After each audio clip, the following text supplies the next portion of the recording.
Welcome back to the YouTube channel. आज की इस वीडियो में हम बात करने वाले हैं कि why combat athletes are more stronger than common people. एक कॉम्बैट एथलीट आम लोगों से तगड़ा क्यों होता है, उसके अंदर ऐसी क्या स्किल्स होती है, उसका ऐसा क्या वर्कआउट होता है जिससे वो एक कॉमन पीपल से काफ़ी स्ट्रोंग होता है। वो ईजिली किसी भी फाइट को जीत लेता है, कोई भी वर्कआउट ईजिली परफॉर्म कर लेता है। ऐसा वो क्यों कर पाता है? तो चलिए करते हैं वीडियो को स्टार्ट। अगर आप पहली बार चैनल में विजिट कर रहे हो तो सब्सक्राइब करना और साथ ही बेल आइकन को प्रेस। सबसे पहले हम बात करते हैं कि कॉम्बैट एथलीट्स कौन होते हैं। कॉम्बैट का मतलब क्या है? कॉम्बैट का मतलब ये है, आपने बचपन में गेम भी खेला होगा, कॉम्बैट स्पोर्ट्स वगैरह, जिनमें मेनली दो लोग फाइट करते हैं या फिर जिनके अंदर हमारी फाइटिंग स्किल्स काम में आती हैं। हाथ हो गए, पंच मारना हो गया, किकिंग करना हो गया, ग्रैबलिंग हो गया, ये जितनी भी चीजें फाइट के अंदर काम आती हैं ये सारी आती हैं कॉम्बैट स्पोर्ट्स के अंदर। इसके अंदर wushu, MMA, boxing, taekwondo, martial art, ये जितने भी गेम है ये सारे कॉम्बैट स्पोर्ट्स हैं। यहाँ तक कि कुश्ती भी, रेसलिंग भी एक कॉम्बैट स्पोर्ट्स है।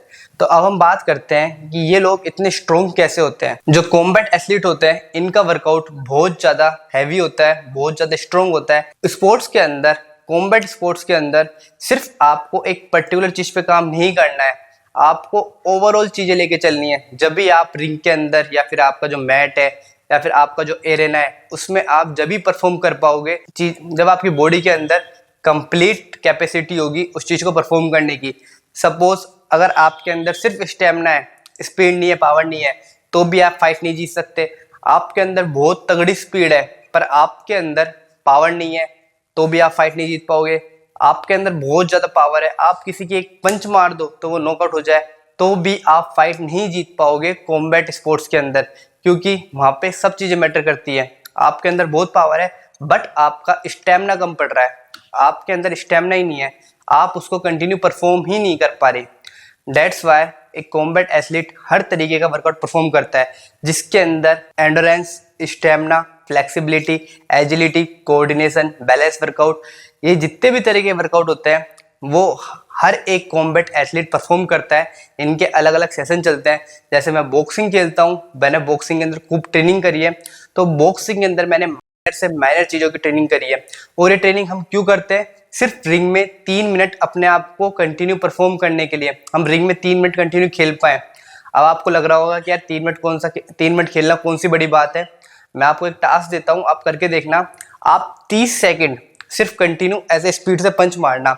जितनी भी आपकी बॉडी के अंदर कैपेसिटी है, जितनी भी आपके अंदर पावर है, पूरी पावर से, पूरी स्पीड से, अपनी पूरी ताकत लगा के सिर्फ 30 सेकंड ऐसे कंटिन्यू पंच मार के देखना। आपको 15 से 20 सेकंड बाद ही पता चल जाएगा कि हम कितने वीक हैं, हमारी बॉडी इसको भी अच्छे से वर्क नहीं कर पा रही। तो ये तो मैं आपको खड़े खड़े स्टैंडिंग सिर्फ ऐसे पंच मारने कह रहा हूँ कंटिन्यू, वहां पे हम अपने आप को थका हुआ फील करने लग जाते हैं। बट वहां तो हमें अपने ओपोनेंट के सामने खेलना है, हमें ड्रिल्स परफॉर्म करनी है, हेड मूवमेंट परफॉर्म करना है, फुटवर्क परफॉर्म करना है, अपने आप को डिफेंस भी करना है और अटैक भी करना है। तो 3 मिनट खेलना बहुत बड़ी बात होती है। लोग इसके लिए सालों ट्रेनिंग करते हैं, जब जाके वो 3 मिनट अच्छे से परफॉर्म कर पाते हैं। तो इतने हैवी वर्कआउट की वजह से कॉम्बैट एथलीट काफी स्ट्रोंग हो जाता है as compare to common people, क्योंकि वो इतना हैवी वर्कआउट कर लेता है, उसकी बॉडी के अंदर ये सारी चीजें इजीली ऐसे अडेप्ट हो जाती है। अगर आप उसको जिम करवाओगे तो जिम भी बहुत अच्छी करेगा, आप उसको बॉडी वेट वर्कआउट परफॉर्म कराओगे तो बॉडी वेट वर्कआउट भी अच्छे से परफॉर्म करेगा। अगर आप उसको कह दोगे जा जाकर रनिंग लगा, स्प्रिंट लगा, तो वो उनको भी बहुत अच्छे से परफॉर्म कर पाएगा। मैं जिम भी कर रहा हूँ, कैलिस्थेनिक्स भी कर रहा हूँ, स्प्रिंट्स भी लगाता हूँ और मैं इन चीजों को इजीली कर पाता हूँ। इजीली इसलिए कर पाता हूँ क्योंकि मैंने बहुत साल ट्रेनिंग करी है, बॉक्सिंग की ट्रेनिंग करी है, कॉम्बैट स्पोर्ट्स की ट्रेनिंग करी है, जब जाके मैं अब इनको इजीली परफॉर्म कर पाता हूँ। हमारा फर्स्ट पॉइंट था वर्कआउट। वर्कआउट की वजह से भी कॉम्बैट एथलीट काफी स्ट्रॉन्ग होते हैं एक कॉमन पीपल से। हमारा सेकेंड पॉइंट आता है, कॉम्बैट एथलीट्स के पास टेक्निक होती है। अगर कोई कुश्ती का प्लेयर है तो उसके पास ग्रैबलिंग की टेक्निक है, दूसरे को ऐसे पकड़ने की टेक्निक है कि कैसे उठा के फेंक देना है, कैसे कौन से दाव लगाने हैं। कोई अगर टाइकोंडो खेलता है तो उसको किकिंग के बारे में पता है कि स्ट्रेट किक कैसे मारते हैं, साइड किक हो गई। मेरे को मेरे को पर्टिकुलर उनके किक के नाम नहीं पता, मवाशी वगैरह एक दो नाम पता है, बाकी ऐसे पर्टिकुलर नाम नहीं पता है। बट उनके पास भी किक मारने की काफी सारी टेक्निक होती है। वो इजीली अपने किक के थ्रू लोगों को नॉकआउट कर देते हैं, पर्टिकुलर पॉइंट पे किक मार के, वीक पॉइंट पे किक मार के। ऐसे बॉक्सिंग के अंदर आपको पंच मारने की टेक्निक पता होती है कि कहाँ पे पंच मारना है, कब पंच मारना है और किस तरीके से पंच मारना है। वुशु के अंदर भी सेम चीज है, ग्रैबलिंग करने की कैपेसिटी होती है, किक बॉक्सिंग सब चीज कंबाइन हो जाती है। जब आपको टेक्निक पता है सारी की सारी, कैसे अटैक करना है, कब अटैक करना है, तो आप कॉमन पीपल से वैसे ही स्ट्रोंग हो गए। आपने देखा होगा आम लोगों की जब भी फाइट होती है तो वो पकड़ने की कोशिश करते हैं, ऐसे पंच मारेंगे, इस तरीके से ऐसे मारेंगे। अगर इनके सामने कोई कॉम्बैट एथलीट है तो वो इनको 1 मिनट भी नहीं लगाएगा नॉकआउट करने में, क्योंकि ऐसे पंच मारने में कोई पावर नहीं आती। इतने में तो कोई हल्का सा ऐसे डिफेंस करेगा, अपर कट मार देगा, पीछे हटेगा, राइट मार देगा, या फिर कोई पहलवान होगा तो हजर ही उठा ले जाएगा। तो ये टेक्निक भी बहुत ज्यादा स्ट्रॉन्ग बनाती है एक कॉम्बैट एथलीट को। इसके बाद हमारा नेक्स्ट पॉइंट आता है फाइटिंग स्किल्स, डेली फाइट करना। आप जब डेली फाइट करते हो, पंच मार रहे हो, पंच खा रहे हो, तो आपका फाइट से तो वैसे ही डर खत्म हो गया। आपके मन के अंदर कोई फियर ही नहीं है। जब आपके मन में कोई डर ही नहीं है, तो आप डर ही नहीं रहे, तो आप इजीली अपने आप को कैसे भी रिप्रेजेंट कर सकते हो। जब आप डेली पंच मार रहे हो, आपको पता है कि अगर मेरे को पंच मारेगा तो मेरे इतने इंजरी होने के चांसेस है, बट अगर मैं किसी के पंच मार दूंगा तो उसकी हालत बहुत ज्यादा खराब हो सकती है। ये सर्कमस्टेंसेस आपको पता है, आपको हर चीज पता है अपने फाइट के बारे में।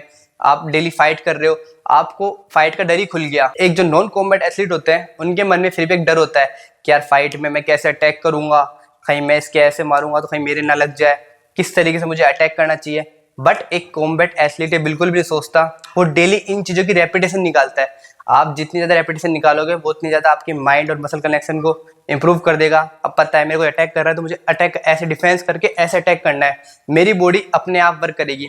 वर्क क्यों करेगी अपने आप? क्योंकि मैंने इसकी हजारों रेपिटेशन निकाली है, बहुत ज्यादा मैंने इसके ऊपर मेहनत करी है।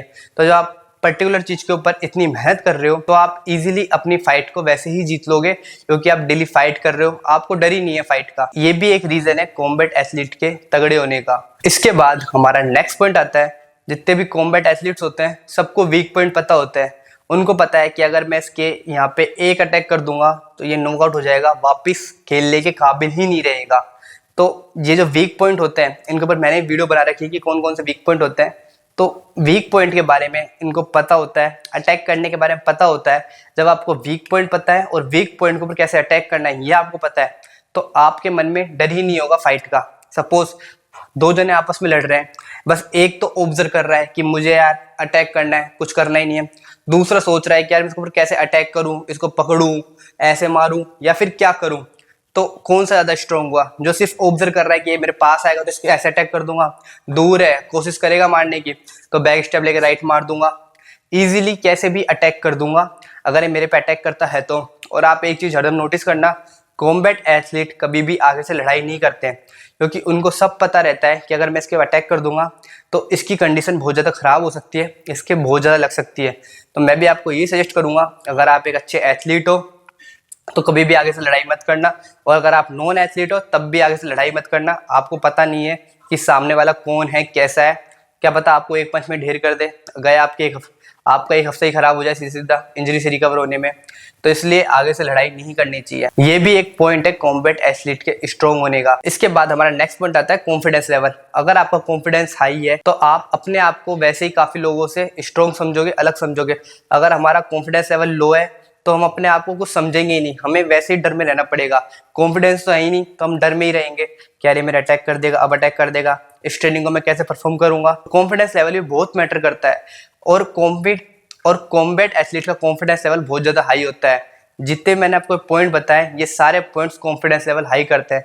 आपके पास स्किल्स है अटैक करने की, किक करने की, ग्रैबलिंग करने की, आपने बहुत ज्यादा हैवी वर्कआउट कर रखा है, आपको वीक पॉइंट्स पता है, आपकी ट्रेनिंग बहुत ज्यादा हार्ड है, तो आपका कॉन्फिडेंस वैसे ही हाई है। जब आपका कॉन्फिडेंस ही हाई है तो आप डरोगे ही नहीं, और डरोगे नहीं तो आप किसी भी चीज को इजीली परफॉर्म कर लोगे।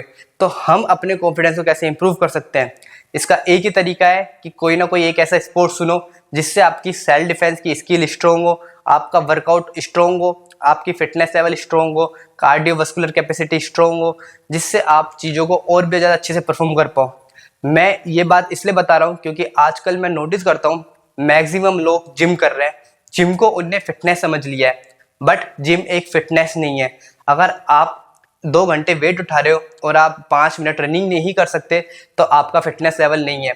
अपने आप को एक ओवरऑल एथलीट बनाओ जिसमें आप जिम भी परफॉर्म कर सको, बॉडी वेट वर्कआउट भी परफॉर्म कर सको, रनिंग भी कर सको, सब चीजें कंप्लीट कर सको। क्यों जिम वाले लोग कॉम्बैट एथलीट से तगड़े नहीं होते, क्योंकि जिम वालों के अंदर एक वो वाला फिटनेस लेवल नहीं होता जो एक एथलीट को होता है। माना कि उनकी मसल टोन बहुत ज्यादा स्ट्रॉन्ग है, मसल हाइपरट्रोफी बहुत ज्यादा है, वेटेड स्ट्रेंथ बहुत ज्यादा है, बट ये चीजें ज्यादा मैटर नहीं करती हैं।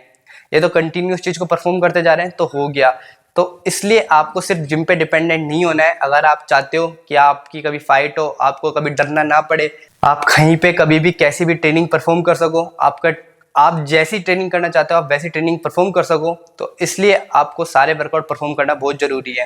तो आज की इस वीडियो में हमने बात करी कि क्यों कॉम्बैट एथलीट कॉमन पीपल से या फिर नॉन कॉम्बैट एथलीट से तगड़े होते हैं। ये सारे पॉइंट्स के थ्रू आपको समझ में आ गया होगा कि वो क्यों स्ट्रॉन्ग होते हैं।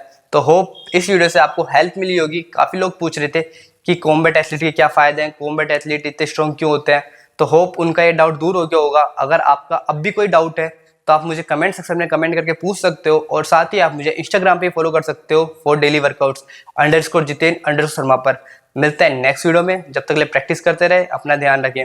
और हम 60K के बहुत करीब है, शायद 304 सब्सक्राइबर रह गए होंगे, तो आप जल्दी से सब्सक्राइब कर सकते हो जिससे हम जल्दी से 60K रीच कर लें, 60,000 सब्सक्राइबर पूरे कर लें। For more keep supporting, practice करते रहे, अपना ध्यान रखें।